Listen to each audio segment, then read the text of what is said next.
రాజన్న సిరిసిల్ల జిల్లా ముస్తాబాద్ మండల కేంద్రంలోని శ్రీ యోగి రామన్న విగ్రహ ప్రతిష్ట ఉత్సవాలు 3 రోజుల పాటు మాదిగ సంఘం కుల బాంధవులు నూతన ఆలయం పునః ప్రతిష్ట మహోత్సవ వేడుకలు వేద పండితులచే నేత్రపర్వంగా నిర్వహిస్తున్నారు.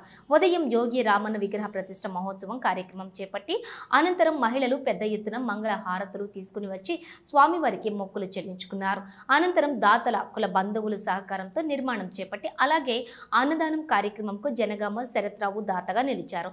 ఈ కార్యక్రమాన్ని విజయవంతం చేసిన మాదిగ కుటుంబ సభ్యులకు ముస్తాబాద్ గ్రామస్తులకు యోగి రామన్న ఆశీస్సులతో ప్రజలంతా పాడి పంటలతో సుఖ సంతోషాలతో ఉండాలని సమృద్ధిగా వర్షాలు కురవాలని స్వామివారిని వేడుకున్నారు. ఈ కార్యక్రమంలో మాజీ సర్పంచ్ నల్ల నరసయ్య, సంచు మల్లయ్య, ఎడ్ల వెంకటయ్య, శంకర్ దేవరాజ్, ఎల్లయ్య, రాజయ్య, మాదిగ సంఘం కుల బాంధవులు తదితరులు పాల్గొన్నారు.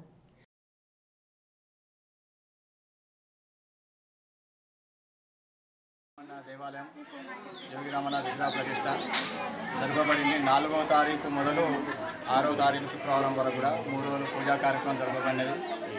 ఈ సందర్భంగా మొదటి రోజుగా గణపతి పూజ, పుణ్యవాచనం, అగ్ని ప్రతిష్టాపన.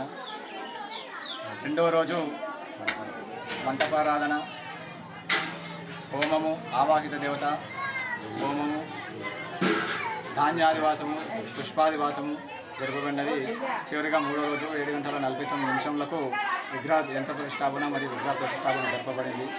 చివరిగా అందరూ కూడా భక్తులందరూ కూడా అధిక సంఖ్యలో వచ్చేసి కార్యక్రమాన్ని విజయవంతం చేసినందుకు అందరికీ కూడా ధన్యవాదాలు. మండల కేంద్రంలో యోగి రామన్న విగ్రహ ప్రతిష్ట కార్యక్రమం విజయవంతంగా చేసిన సందర్భంగా ఈ కార్యక్రమానికి విచ్చేసినటువంటి బాంధవులందరికీ, ఈ కార్యక్రమంలో పాల్గొని మంగళహారతులు, తీర్థప్రసాదాలు అన్ని స్వీకరించి ఆ దేవుని ఆశీస్సులు ఎల్లవేళ్ళ ప్రజలకు ఉండాలని, యోగి రామన్న విగ్రహ ప్రతిష్ట చేసినటువంటి గురువులకు మరియు గ్రామ ప్రజలకు అందరినీ ఆయురారోగ్యాలతో, మండలంలో ఉన్నటువంటి ప్రజలందరినీ ఆయురారోగ్యంతో ఉండాలని ఆ భగవంతుడిని వేడుకుంటున్నాం.